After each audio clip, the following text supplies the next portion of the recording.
Okay,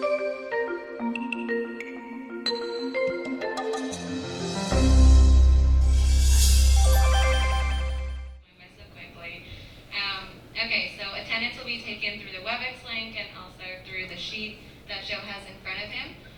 We will be looking into doing more exciting engagement opportunities for attendance looking into the spring. So keep yourselves posted on that. I can't say too much yet, but hopefully it'll be a little bit more fun to come to Summit. And we'll share more information and once we know for a fact that we can do what we have planned. With that being said, we can move into public comment. I don't have anybody on my agenda as coming for public comment, but if anyone is here for public comment, please let me know now. Just raise your hand. Okay, seeing now we move into reports. So from now on, we're going to do reports in person just because I think that makes it more accessible to everyone so that you know what's going on in the Gov board, you know what's going on in the organization. You don't have to look through the report slides on your own time. It's just better for everyone. So we're going to skip into student development. Actually, I don't see any here either. So we're going to skip to Chief Justice is not here. We're just going to go through the list. All right, we're going to go to our comptroller, Chris Bergen, to give his report for today. So Chris, if you want to come up and no work getting done on the comptroller side of things. So we're going to go to the communications director. Chris actually lied when he said there's no work to do. That's because I've put in a bunch of missed punches this past week, and I'm just doing a terrible job that way anyway. Sorry, jokes aside, communications team has been working hard to redesign the period box initiative logo, and working on a lot of merchandise for different parts of the organization, different initiatives we have. Hopefully you will see sometime soon photos from Michael's speech later being taken by the wonderful Teddy, one of our multimedia directors. And yeah, hopefully you will get a better sense of what the comms team is working on through our social media if we're doing a good job.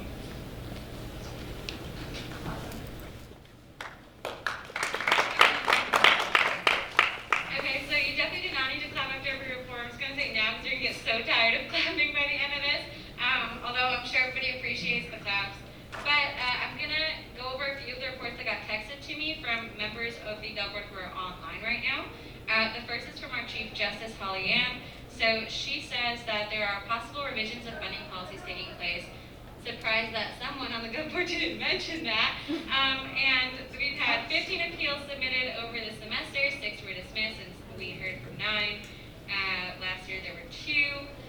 And she says that it's a bit early, but she's going to get started on preparing for the spring elections over break.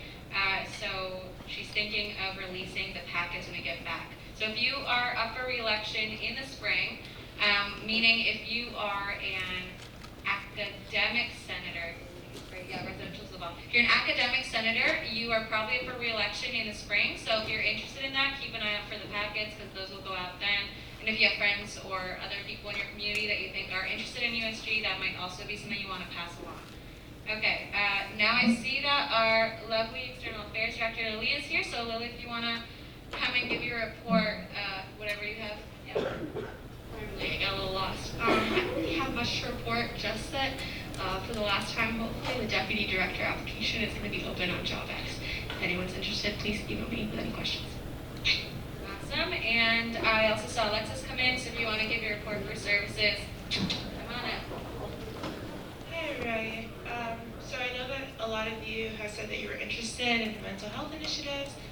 That's really cool. That's what we do at Student Services, so shoot me an email if you're interested in doing some of that. But just to update you guys, the things that we're doing in Student Services right now, we just passed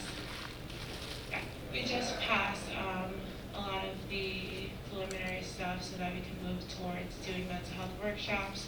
So Art with Impact, 2 workshops in February, one about Black lives and mental health, and another about mental health here at the university. So if any of you know anybody that's interested in leading some of those discussions, shoot me an email.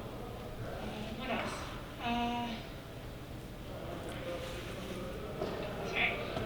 The mental health guidebook.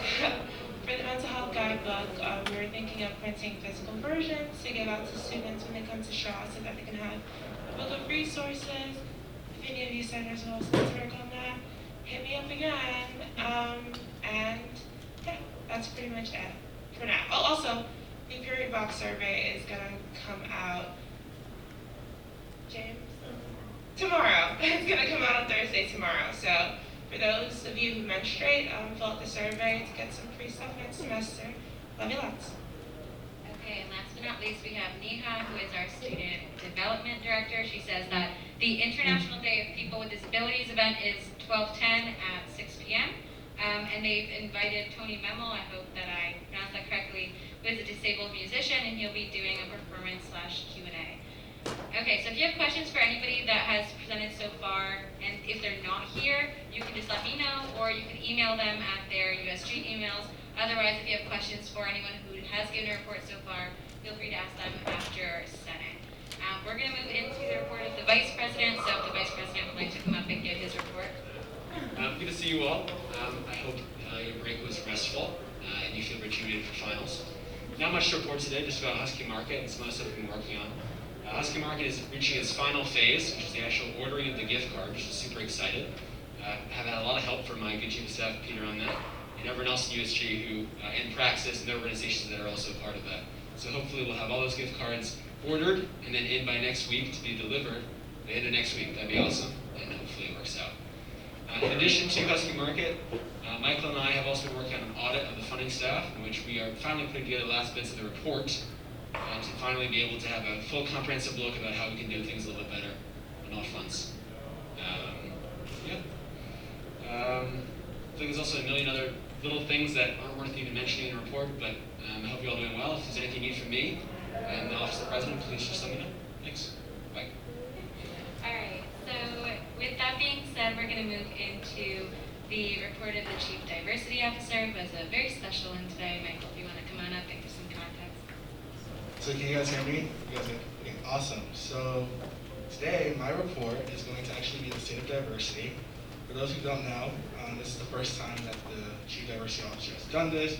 Chief Diversity Officer didn't have an opportunity to do it last year.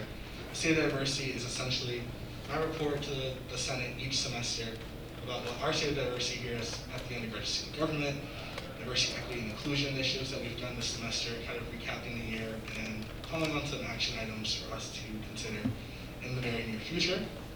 So that's kind of the state of diversity in itself. It's going to be a little long. It's 4 pages I have to read because we've done a lot this year or this semester. So, bear with me, but it has a lot of interesting things I know you guys want to hear. So, yeah, I'm going to kind of go into it. So, thank you all for being here. Good evening, bienvenidos, and thank you, Madam Speaker, for inviting me to the UConn Student Senate today to deliver the first ever State of Diversity. I am proud to stand here today as the second Chief Diversity Officer of USG and the first Afro-Latinx member to serve in this position. So muchas gracias por estar aquí hoy. I thank you all for being here today and being a part of the student movement worldwide that aims to establish 21st century social, economic, and human rights for all people, no matter how they identify. Not many people truly understand the importance of student activism within the university. How some of the most significant, most impactful changes and movements are led and constructed by students. In April of 1974, 200 students, primarily black, peacefully marched into the Wilbur Cross Library, moved into the east wing of the building, and demonstrated a sit-in. 2 days later, these students who were studying for their finals were met by police and forcefully escorted out of the library. That very day, UConn became the new battleground of the civil rights movement, with the entire country watching the injustice unfold on these same grounds. This happened nearly 2 weeks after black students wrote to UConn President Glenn W. Ferguson asking for more significant support for black organizations on campus. Their request included improved minority hiring in faculty and staff, financial aid for minority students, and a new, larger space for what was then called the Afro-American Cultural Center. Today, the African American Cultural Center is one of the largest thriving cultural centers at this university, home to more Black-led student organizations than ever before because of the brave action of those students in 1974. And from 1974 to 2021, students are driving this university to make the critical changes to achieve a more just future that includes repairing the wounds of racial injustice, colonization, homophobia, misogyny, Islamophobia, anti-Semitism, and other forms of hate and oppression. One of the most significant accomplishments to ever come through this body was the declaration of racism as a public health crisis at UConn. With the brilliant minds of individuals such as External Affairs Director Lily Foran, Student Development Director Newhouse Stu, Commuter Senator and Sunrise Connecticut Co-Director Senna Wazer, Director of Operations at Power Up UConn Denaria Appo, and so many others, we were able to accomplish what only a handful of universities in this world have done. What this did was mark the beginning of what must not only be fundamental substantial changes in policy, practice, and procedure at UConn to tackle the growing effects in which racism is having within this institution. I am proud to say that declaring racism a public health crisis at UConn has reignited and expanded action at multiple levels within this university. It has refocused the Provost Office commitment to creating an anti-Black racism course here at UConn. Jumpstart the creation of a new bias action with significantly more student representation, not just from stores, but from all regional campuses. And the construction of a truth and reconciliation process that will not just hold structures of this university responsible for their complicity with racism, but reinvent the wheel so that these structures no longer act as systems of oppression to Black, Indigenous, and communities of color. I could go on and on about the dozens of initiatives and policy changes coming into fruition since the undergraduate student government demanded this university finally take a stand in saying we no longer sit silent and accept racism as a normality within this community.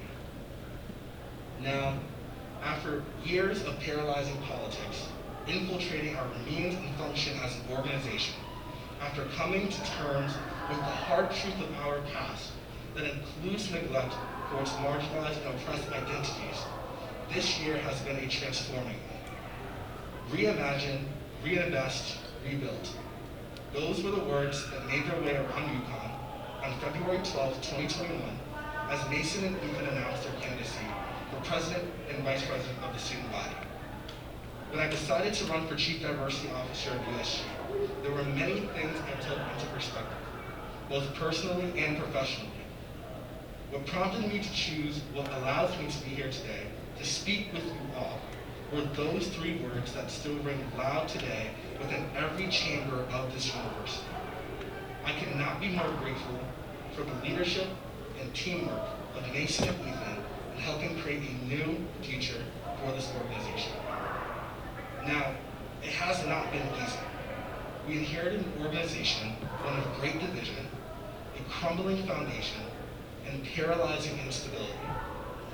The question was not what could we ever do to get USG back to where it needed to be, but how can we change this organization so it never hurts people again?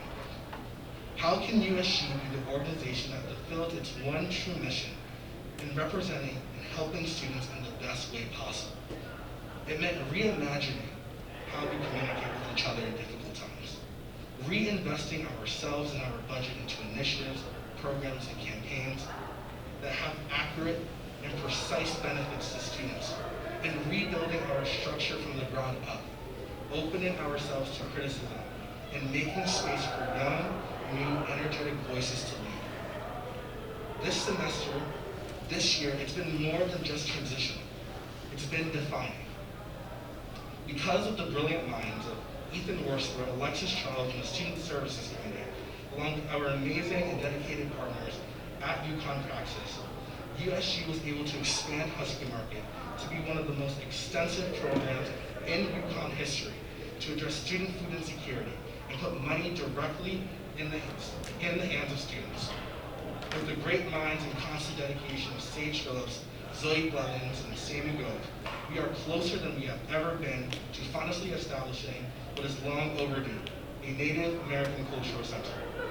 This year, I was able to establish the first ever programming director of gender equality and social inclusion to address the internal gender discrimination and sexual misconduct within USG immediately, and advocate on a local, state, and federal level for the crucial changes in Title IX policy to better protect survivors of sexual assault, as the current policy drains so many rights and forms of protection away from those survivors. To this day, representatives like Abby Engler and Mason Holland serve in our University Senate to demand a more accessible and academic-friendly pass-fail policy as we still find ourselves amid a pandemic. With the entire force of the Student Senate, there's been a discussion and dedication in improving mental health services at UConn. Much action is being taken, immediate action that addresses primary student concerns that embody the true meaning of what a well-serving undergraduate student government looks like at a world-leading research institution. And I'm happy to report to you all that these initiatives, these programs, these conversations are bringing back hope. More and more students of different identities and backgrounds benefiting from the work that we do. That is the state of diversity. Now, many things still need to be addressed at this university that this organization has been concerningly silent on, which is why I bring these to your attention today. As Chief Diversity Officer of USG, I have identified that if these issues go unchecked by this body, if we fail to act in demanding changes in these issues, we crucially jeopardize our state of diversity, which is effectively being repaired as we speak. Of course, the biggest concern is the climate crisis. Our planet isn't just warming, it is being destroyed. To take action now against the impending climate catastrophe is not just to preserve the world for future generations, but to address the rapidly growing threat global warming is having on us today. This university is a significant investor in fossil fuels, companies that put personal profit and gain over human and planetary life. Despite the university's promise to reach a 45% reduction rate by 2030, actions suggest otherwise. Every day that this university willingly and knowingly invests in the fossil fuel industry is a day this university voluntarily and knowingly jeopardizes the livable future of this planet and the various species it fosters. Nearly 1,300 institutions possessing nearly $14.6 billion have already divested. UConn must divest from the fossil fuel industry.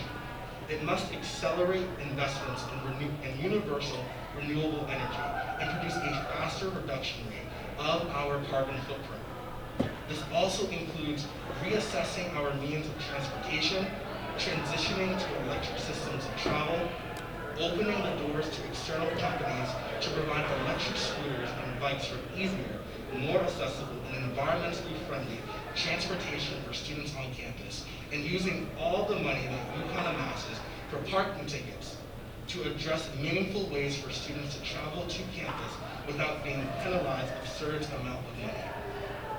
Sexual assault and violence is another primary concern threatening our state of diversity at UConn.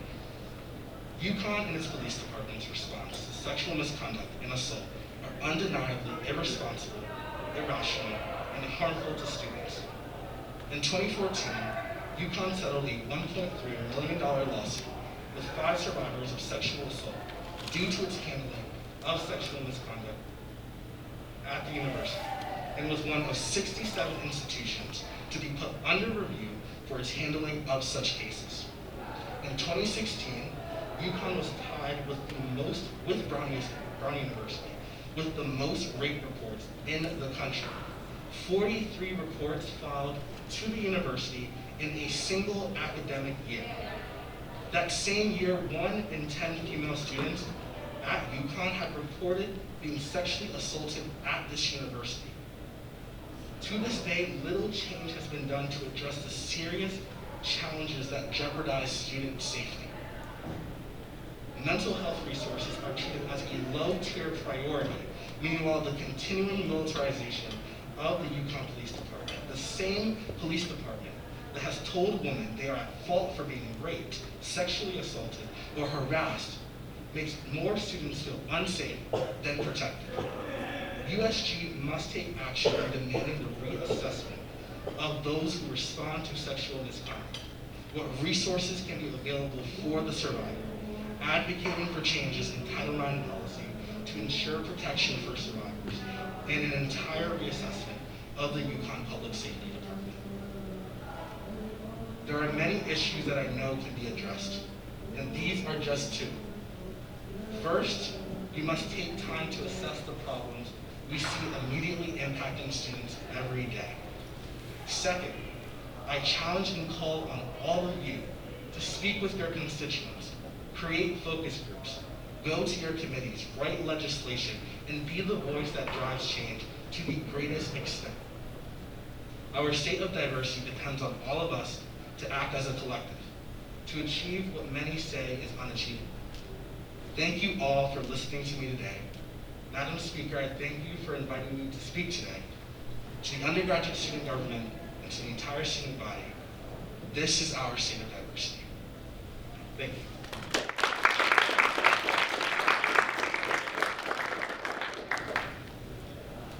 Thank you, Michael.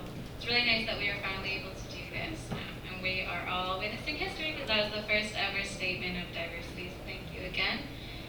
We are now going to move on to President Holland, who's going to give his report. If you want to come on up. Hello, everybody. So not too much to report on, just a couple of things that I've been working on. One, I have an appointment today that I'm going to be making to University Senate Committee, that being curriculum and courses, which we'll get to in a second. But in reference to the other things that I've been working on, I've been working on the Cultural Center Planning Advisory Committee, as well as the Police Advisory Committee, to get together all the members that I hope to be a part of that committee. For the Police Advisory Committee, a lot are from USG. We have some folks outside of USG. For the Cultural Center Planning Advisory Committee, we want people not only from inside USG, but also from outside USG, and people that represent the cultural centers. These two ad hoc committees are, things that have been long past due. They've been something that I've been waiting to roll out, waiting to start working on for a long time. And I'm confident that next week I'm going to begin starting meeting with both of those groups so that we can further advocate not just for better relations between our student body and UCPD, but also to help all students that are trying to achieve cultural center status get to that point and be advised in the best way possible. The other thing that I've been working on that many of you do know is the Anti-Black Racism course. We're now at the point in time where we've collected our focus group.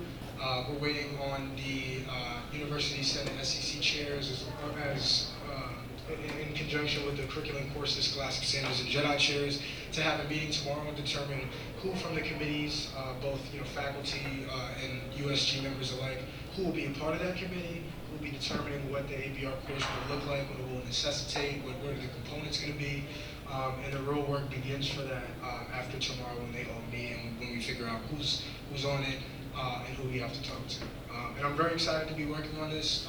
We changed a lot of our structure this year to make sure that things like this would be easier passed, so that we can function, although we are as apolitical as possible, to function politically, to practice whipping votes, to practice talking to people, getting people to agree with us, getting people to be on our side. Because the fact of the matter is that, yes, we advocate for students and we have students' best interests at heart. Some people may not understand that. Some people may disagree with what we're doing, and some people may just not have all the information that they need to make an adequate judgment on that decision. And I thank all the people that have been a part of that, all the people that are going to be on the committee, all the people that have been working with me at University Senate to achieve those ends. And I'm very excited for that work to come to fruition. And again, this is stuff that I've been working on for a little bit of time. It's stuff that I haven't really got to roll out yet. But as we go forth, as we get more updates, as we get certain decisions handed down, as we get further in the process, I'll keep you guys updated on every facet. If you ever have any questions about any of the committees or what we're working on in the University Senate, please let me know and I'll be happy to answer any questions you may have. Thank you.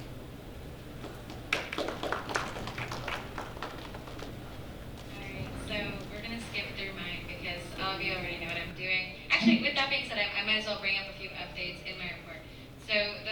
is, as you may have seen in the email that I just sent out, if you have not gotten a headshot yet, so raise your hand if you would like, it doesn't matter if you've already taken one, if you would like to have a headshot taken, professional looking headshot that we can use for your picture on USG website, but also maybe you can use for your LinkedIn, raise your hand right now just so I have a good assessment. I've written down the names of people who have emailed me. Okay, so what we're gonna do is, Teddy, if you wanna wave a little bit, say no. Yeah, so lovely Teddy, that's our comms team, James right there. So comms team has been working really hard to get a whole bunch of the external facing stuff out there, so they have a ton on their plate, but in the spring we're gonna do another round of headshots. So if anyone is interested in that, I know a few of you have texted me, a few of you emailed me, I have all your names down. If you have not contacted me, I prefer that you do just so we have a sense of how many people are gonna be getting pictures taken.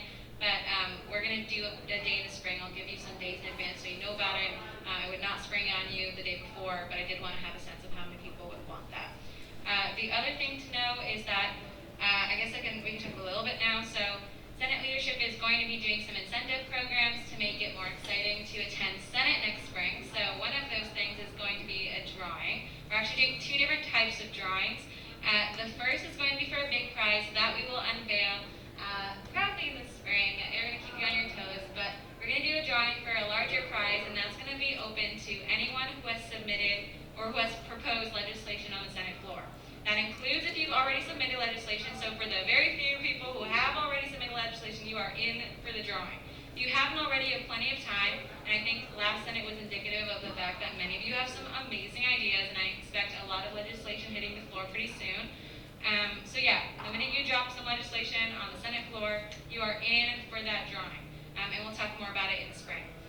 The other one is going to be for smaller prizes. So every time we have Senate, and I can't promise for the first one, because the first Senate is going to come pretty quick, and we may not be able to meet the funding deadline.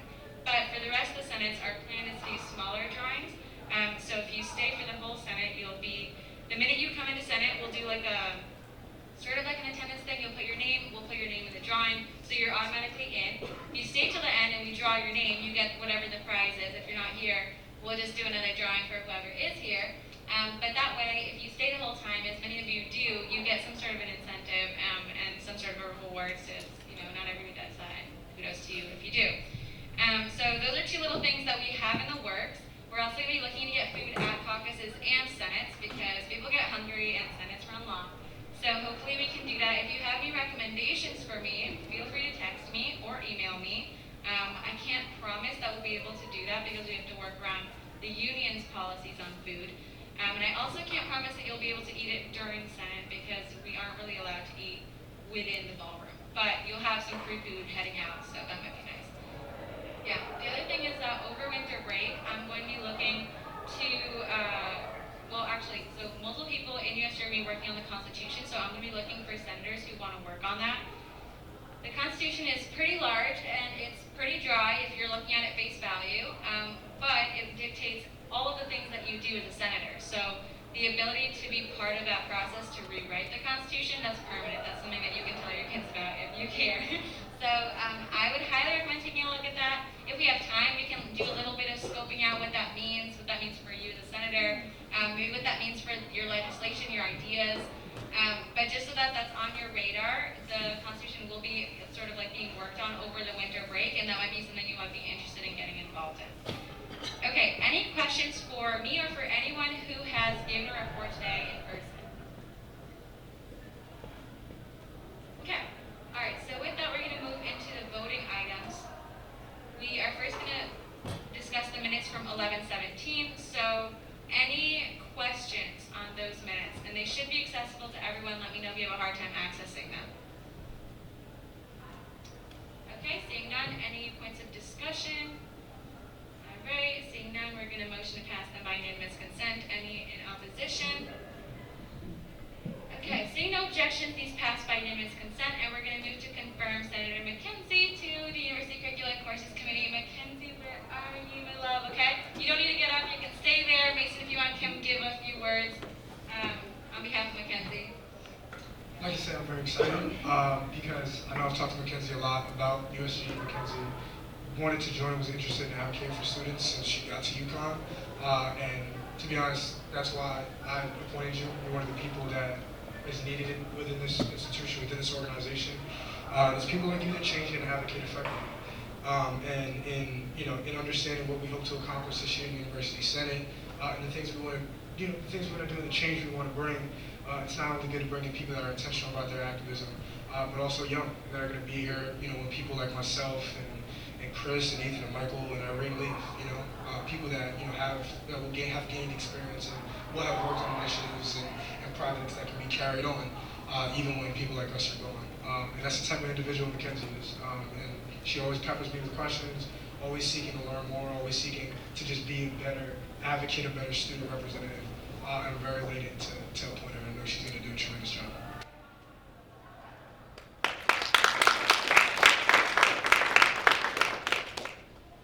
Could not agree more. Are there any questions for Mackenzie or for Mason? Okay, seeing none, any points of discussion? All right, and with that, we're going to motion to pass this by unanimous consent. Any objections? All right, congratulations, Mackenzie. You are officially appointed. All right, up next, and actually our last voting item. We're going to go by pretty fast. We have the lovely Alyssa here. She is in the School of Business. I had the pleasure of speaking with her yesterday, and she's absolutely amazing. And she's going to be coming to us from the School of Business as representative. So this is the first time we're doing this. To give some clarification, in the past we haven't been able to do something like this, but because of legislation that passed in the winter, or actually I believe in the spring, we can now appoint, or the Senate leadership can appoint senators to vacancies.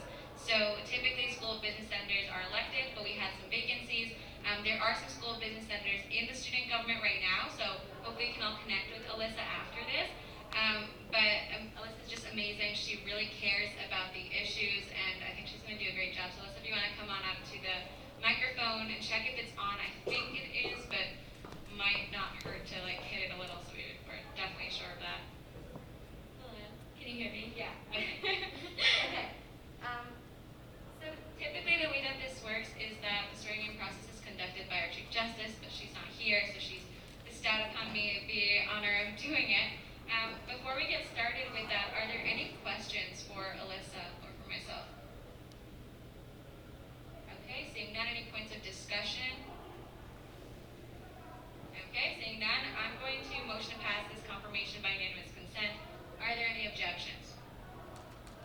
Okay, with that, it's approved, so I'm going to pull up the language, so you just have to repeat after me, it's for casual. Alright, I state your name.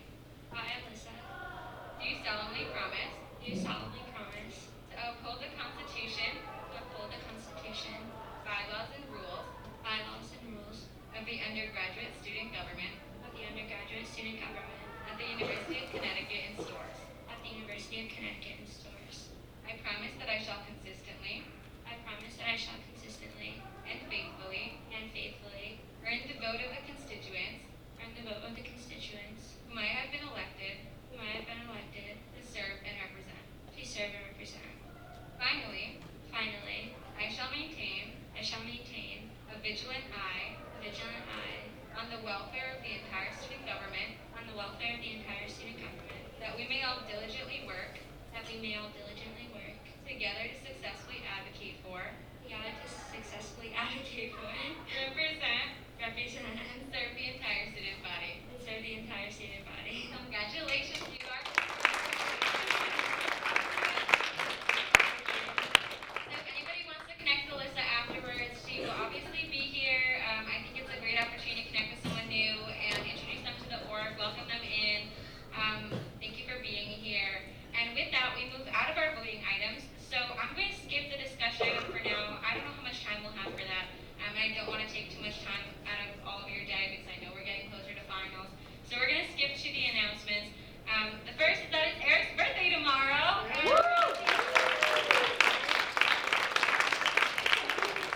Eric, how old are you turning? 19. Okay. I wish that we could get you some cake. I'm sorry we didn't get you anything. Okay, and the next thing is that we have another housekeeping announcement. If you haven't signed up for the team, I know I'm a hypocrite. I will sign up at some point. If you haven't already, you should do it before me, and that'll be your challenge. If you guys want to come up and give your presentation or talk about it, you can present it from my laptop if that's possible. Or yours. I can plug it into yours. I can try. I will sign up as someone. now, actually. And she's going to show all of you how to do it up Alright, front. that's fair. We're gonna do it right now, right as So I know everyone's stressed out, so we're trying to lighten you guys up by telling you. Like the people on the WebEx can actually hear the microphone. Yeah. Alright, so we're trying to bring some fun into all of this. Tell you to join the Hustle-a-thon team. There's no better time to do it before winter break. I just want to tell you all that friends and family are suckers for you, and wherever you put your name on any fundraising, they will donate any amount of money. I'm not joking. So if you want to join up, if you're interested in joining up, Irene's going to show you how to do it right now. And then you'll be all set for winter break to annoy all of your relatives, send them the link, they'll donate absurd amount of money just because your name is on it. And there's no shame in that because it all goes to a good cause. So Irene, if you want to pull it up. You're gonna have to show me, because that's the whole point. Alright, so who wants to sign up right now? Show of hands, show of hands. Come on, guys, come on. For the kids, for the kids. Alright, everyone get your laptops out. Let's go. For the kids. I'm getting signed up. Okay. You guys want You're to going to go to huskython.org. Okay.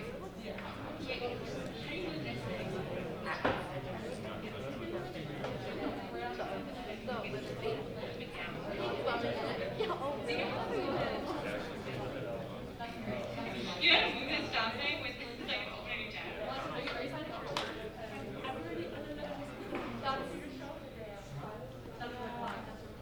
You can switch your team.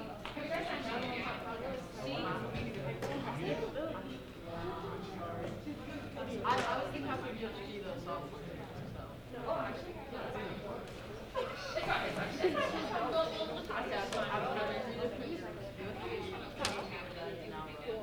I think I should like splitting my time.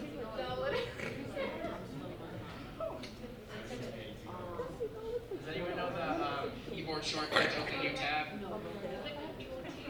Control T. You're joking. Alright, cool, next step. Oh my god. Okay. Alright, is everyone following along? Okay.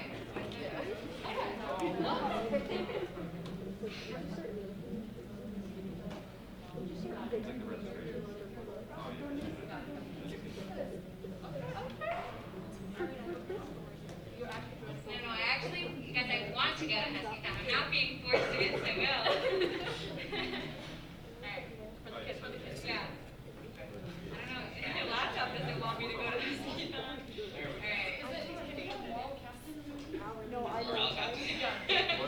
So you guys are gonna, when you get to the registration page, you're gonna sign up as a dancer. Yeah, sign up as a dancer. Oh yeah. Alright. So when you get to the Husky-thon page, you're gonna find. Yep. You'll find the first thing that shows you is donate. You're gonna hit the donate button. Alright, and it's gonna prompt you to register. Alright, you can put in your information.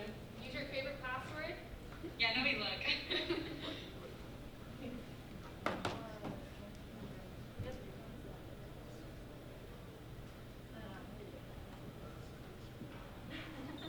Alright, now here's the big thing. When you get to this page, it's going to give you a bunch of options. About your role in the team. You guys are all going to be dancers. Don't put my credit card on me, you guys. That's okay. Alright. Whichever one you want. Dancer or rising leader. Alright, you're going to hit join the team and look up undergraduate student government.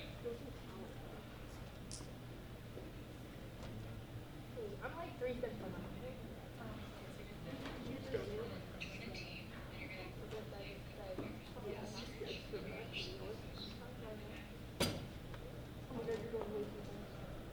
Alright, there we go.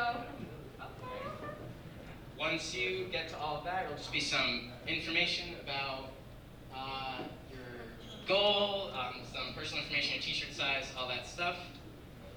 And then once you guys all register, your goal can always change. It's separate from our team goal. When you register, you'll see your name on the USG's team page. You can see how much everyone else is donating, as well as everyone else in Husky-thon. So it's kind of a competition. Currently, USG is ranked 50th out of 97 teams. Okay. Woo! So we want to make sure that goes up. So once all of you join, I'll get notified when you join. I'll make a group meet. I can send out emails directly to all the team members. I'll send a link on how to start a Facebook fundraiser. Just hit me a few links. It's no effort on your part. And then if you guys have any questions about how to fundraise, any additional resources, it's hundreds, and I'd be happy to share them with you. Of course, you can do it. You can email professors, neighbors, friends, family. You can post on your Instagram. You can do it on Facebook. Sophia has a question. So, no, advice for Huskytown fundraising. During the height of the pandemic, obviously there could be like no contact or anything like that. So something that I did was make a template explaining what I'm fundraising for, including my Venmo username and a link or QR code to my Drive. And then I just printed a bunch of flyers. My dad did it for me because he could do it for free at the office, but printed a bunch of flyers and then just left them at my neighbors' mailboxes. So if you don't want to deal with like interacting with people or bothering anyone, you could just leave them in mailboxes, and you'd be surprised at how generous people are feeling, especially during the holidays. I got a lot of anonymous, very generous donations, so just my personal recommendation for over winter break. Alright, so you can see everyone's fundraising status in Huskython, all 3,000 people, I think. So when you make your account, it'll create a personalized page for you. It'll have some generic information, a few blurbs about how the Miracle Children Network, all that fundraising works. I would recommend personalizing it just a little bit. Just, saying who you are, why you're fundraising, what your goals are. Be sure to thank everyone for their donations. And what I've seen is personalizing your page makes people more willing to donate if they don't know if they know it's not just like an automated thing that you're sending to everyone. But if you need any inspiration, feel free to contact me or search up my name through the search tab on the Huskython page. Other than that, that's it. Is everyone ready? Does anyone have any questions?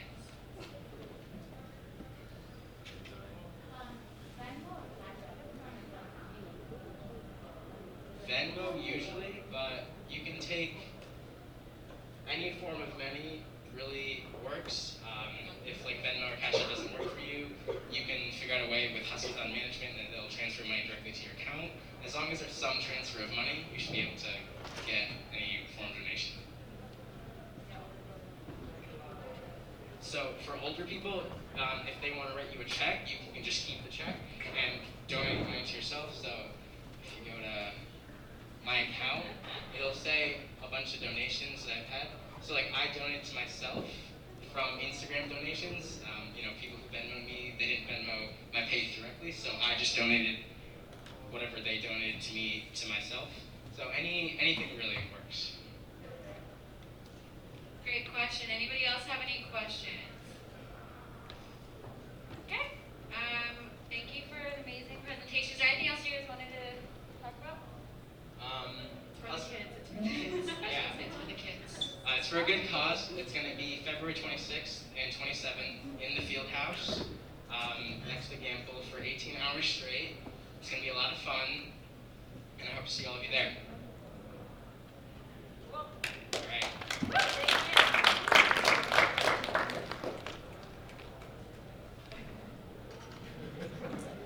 Okay, so I'm going to have Michael come on up here to give a quick announcement of COSGA because the decisions were made on that this weekend, the past week, so it might be interesting for somebody to hear, and we are going to COSGA, which is pretty exciting, so Michael, if you want to come up real quick and give some context.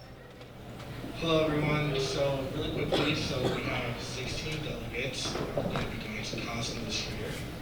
For those who don't remember, COSGA is the Conference on Student Government Associations. It's in Texas A&M, which is in College Station, Texas. We'll be going from the 24th of March to the 28th of March of next year, representing the undergraduate student government stores. I've sent all the decisions out, so I'm happy to announce who the COSGA delegation will be this year. So start from top to bottom, or not really top to bottom in any particular order, just what I can remember off of.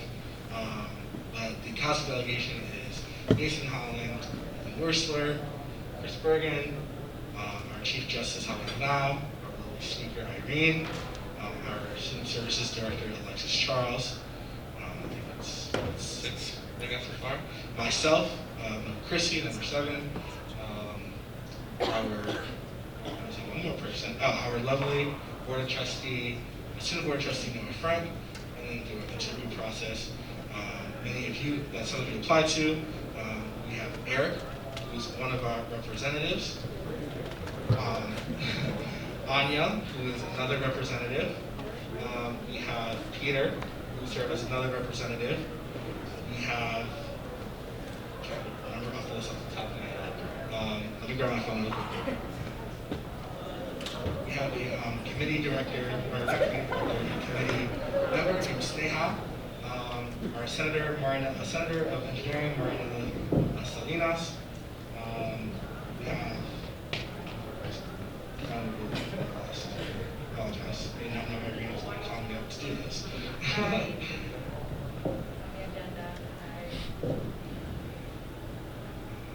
Just seconds.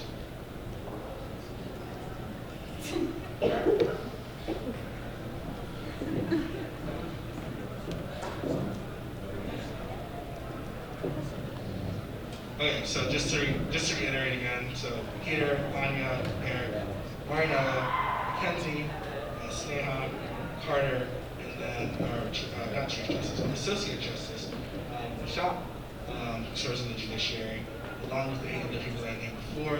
I'm sure, sorry, let's have my phone, but yes, those are our delegates, our 16 delegates. If you guys have any questions about COSGA, if there's anything that you guys want us to take to COSGA, for us to talk about with other student governments, please reach out to us.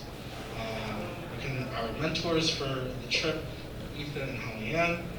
So if there's anything you think that we should be talking about at COSGA, when we're talking with other student government associations, please let us know so we can bring that. While we are going as 16 people, you're representing the entire organization, so we want to represent all of our values. So yeah, thank you so much, and yeah, congratulations to everyone.